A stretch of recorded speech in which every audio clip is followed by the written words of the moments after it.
नमस्कार। फिर से स्वागत है आपका रचना यदुवंशी के साथ अंग्रेज़ी में।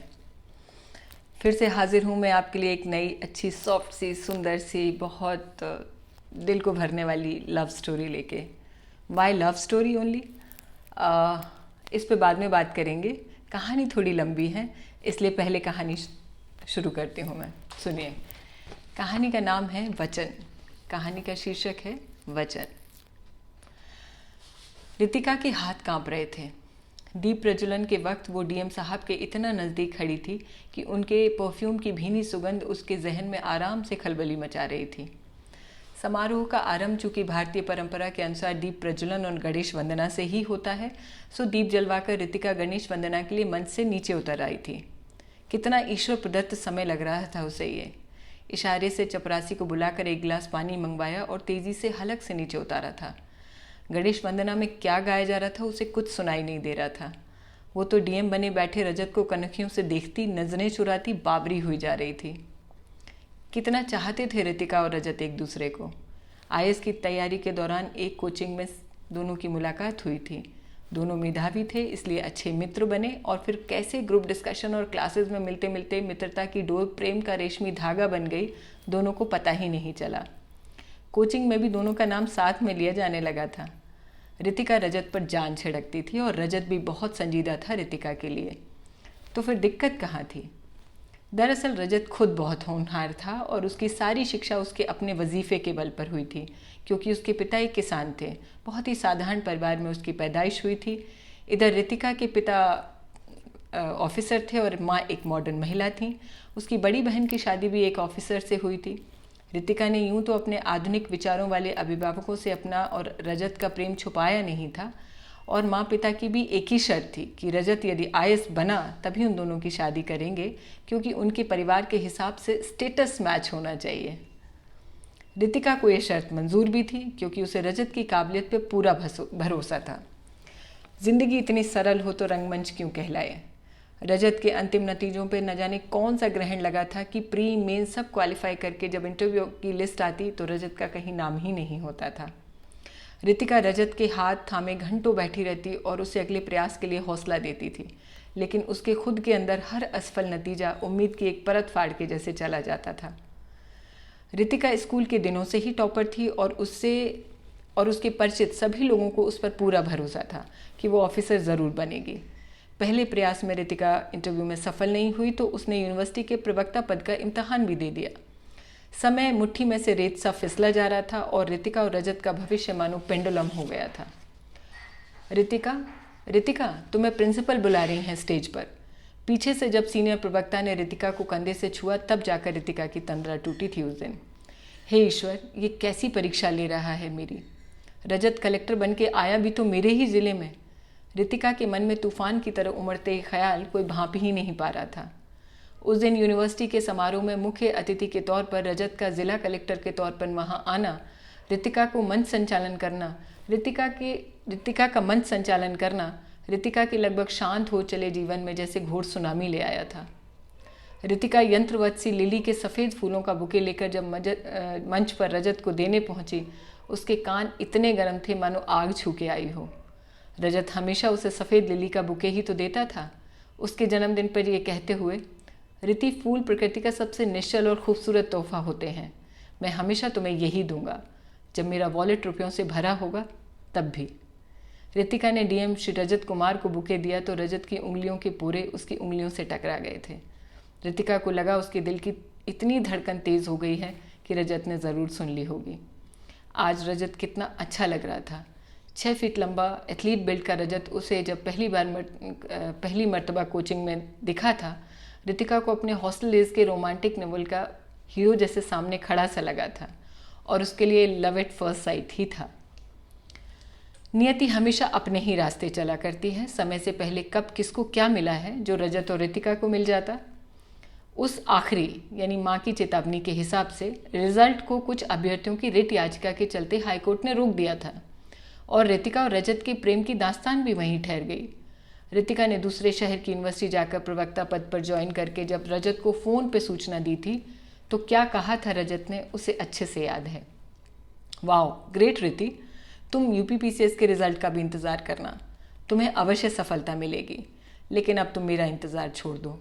मेरी किस्मत में शायद तुम्हारा प्रेम कुछ समय के लिए ही लिखा था, और मैं इन्हीं पवित्र प्रेम के क्षणों को आधार बनाकर अपनी मंजिल तक ज़रूर पहुंचूंगा। ये वचन देता हूं तुम्हें। बिना उसके उत्तर की प्रतीक्षा किए रजत ने फ़ोन काट दिया था, और रितिका अपना टूटा दिल और घायल ईगो, क्योंकि रजत ने उन दोनों के प्रेम में एक तरफा निर्णय ले लिया था, लेकर आजीवन अविवाहिता रहने की शपथ के साथ यूनिवर्सिटी में आ गई थी। समारोह के सारे कार्यक्रम रितिका ने कैसे संचालित किए वो सिर्फ वही जानती थी। उसका बस चलता तो वो अंतर्ध्यान ही हो जाती वहाँ से। उसने महसूस की थी रजत की निहारती आंखें अपने ऊपर। कितना इम्प्रेसिव भाषण दिया था उस दिन रजत ने मंच से। रितिका उसकी आवाज़ में जैसे खो सी गई थी। रह रह के लग रहा था कि अचानक रजत बीच में बोल पड़ेगा, ध्यान से सुनो ना रिति, तुम्हारा ध्यान कहाँ है। ऐसे ही तो डांटता था वो उसे पढ़ाई के दौरान। रितिका का बावरा मन उसे खींच खींच कर वापस उन्हीं दिनों में ले जा रहा था जहाँ रितिका और रजत दिन का अधिकांश समय साथ में बिताते थे। रजत मंच पर डीएम के रूप में बैठा लगातार जैसे उसे ही देख रहा था। हे ईश्वर, रहम कर मुझ पर, इतनी परीक्षा मत ले मेरी। रितिका कार्यक्रम के बस ख़त्म होने का इंतज़ार कर रही थी। समारोह के समापन के बाद हॉल में जब उसके प्रिंसिपल ने सबका परिचय डीएम रजत कुमार से कराया तो रितिका तक पहुंचकर प्रिंसिपल ने कहा, ये है मिस रितिका, हमारी बहुत ही कुशल प्रवक्ता। रजत ने मुस्कुराकर कहा, हाँ देखा मैंने, बहुत अच्छा मन संचालन किया इन्होंने। I am impressed miss Ritika. और रजत ने उससे हाथ मिलाए तो रितिका मानो ज़मीन में ही धंस गई थी। कितना परिचित स्पर्श।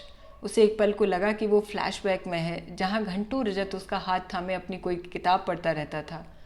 वो गर्माहट उसे अंदर तक पिघलाकर आँखों के कोरों तक आ गई थी, जिसे बड़ी मुश्किल से रितिका संभाल पाई थी। परीक्षा की तैयारी और प्रेम के 5 साल बीत गए थे। रितिका 2 पद मनमाफिक न होने की वजह से छोड़कर अब भी संघर्षरत थी, लेकिन 2 पद छोड़ देने से उसकी संभावनाएं आगे की बहुत प्रबल हो गई थीं, और रजत का अज्ञातवास जैसे खत्म होने का नाम ही नहीं ले रहा था। अब रितिका पर दबाव बढ़ने लगा था। यूनिवर्सिटी में प्रवक्ता पद पर चयन होते ही माँ ने चेतावनी दे दी थी कि ज़्यादा इंतज़ार नहीं हो पाएगा, यानी अगला रिजल्ट यदि रजत के लिए अच्छी खबर लाता है तो ठीक है, वरना रितिका के लिए बहुत रिश्ते आ रहे हैं। रितिका को अपने चयन की कोई खुशी नहीं थी। रजत के बिना उसने जीवन की कल्पना करनी ही छोड़ दी थी। तुम शादी कर लो रिति, मेरा सफ़र लंबा है। जब रजत ने उसे लाइब्रेरी की बेंच पर बैठ कर के ये कहा तो रितिका की रुलाई फूट पड़ी थी।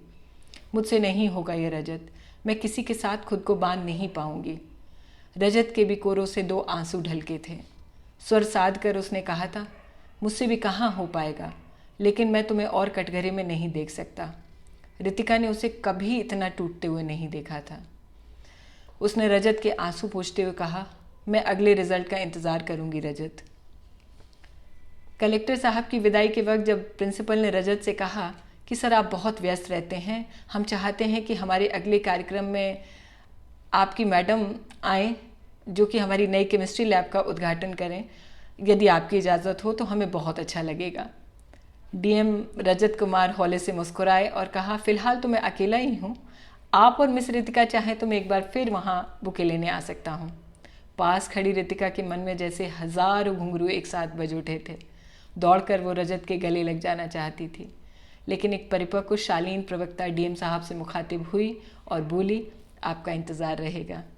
रजत ने अपना वचन निभा दिया था और अब रितिका की बारी थी उस वचन का सम्मान करने की। कैसी लगी मेरी कहानी ज़रूर बताइएगा। लव स्टोरीज़ मुझे नहीं लगता कि किसी को अच्छी ना लगती हों।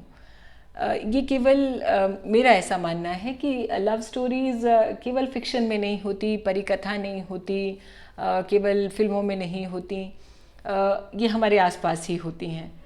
और मेरा अपना ये अनुभव है कि जब कहीं भी प्रेम होता है तो वहाँ सौंदर्य होता है। किसी भी रिश्ते में, चाहे वो रोमांटिक हो, चाहे किसी भी रिश्ते में, पिता पुत्र का हो, माँ पुत्र का हो, बच्चों का माता पिता के, जहाँ प्रेम है वहाँ बहुत सॉफ्टनेस है, बहुत अच्छा वातावरण है, सब कुछ बहुत अच्छा लगता है। और चैलेंजेस अगर होते भी हैं और हर जगह होते हैं, लेकिन अगर प्रेम आधार है तो किसी भी तरीके के चैलेंजेस से आसानी से निपटा जा सकता है।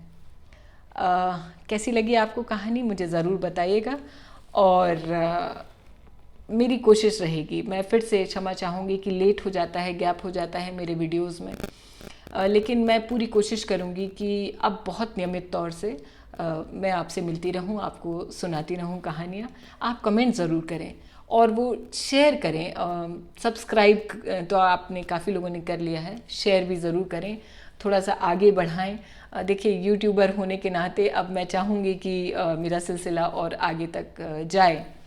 और मैं एक किताब भी लिख रही हूँ, और मैंने ये चूँकि ये आपको इसलिए बताया है कि क्योंकि मैं मनोविज्ञान की छात्रा रही हूँ और लेक्चरर भी रही हूँ, मुझे पता है कि अगर हम पब्लिकली किसी चीज़ को अनाउंस कर देते हैं तो हम कमिटेड हो जाते हैं। मैं लिख तो रही हूँ, गति बहुत धीमी है, आपको आज बता दिया है तो गति तेज़ हो जाएगी, क्योंकि मुझे पता है कि आप पूछेंगे और पूछते रहिएगा, प्रिक करिएगा मुझे कि वो जिस किताब की बात कर रही थी वो कहाँ है।